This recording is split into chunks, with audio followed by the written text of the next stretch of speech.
The Ukrainian government said back in October that more than 2,500 educational institutions had been damaged in the fighting, and that 331 schools had been fully destroyed. And now, research by the Centre for Information Resilience, shared exclusively with Sky News, has verified 381 incidents in which Ukrainian schools, universities, orphanages and nurseries were damaged during the first year of the war.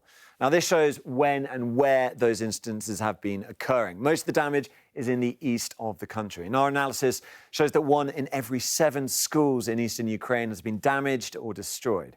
And the pace is simply unrelenting. Since March last year, there have been at least a dozen incidents every single month. And you can see it's even picked up over the last few months as Russia launched its winter offensive. The schools have been hit since the very start. Mariupol in the south has been under Russian occupation for more than a year now, and this shows the damage sustained during the fighting for the city at the start of the conflict.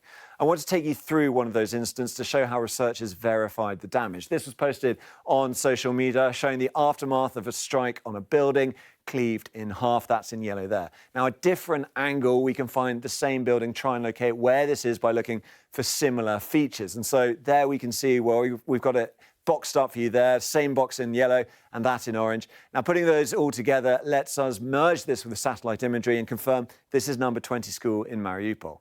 But it can also happen far from the front lines. In the capital, Kyiv, this is a crater next to the Happy Time kindergarten, highlighted in orange. We can locate the school here too. The roof is the same. We can see the same building, put it on a map, and that helps us put it in context. The kindergarten is next to this industrial complex, which is owned by a company that makes munitions. That was probably the intended target.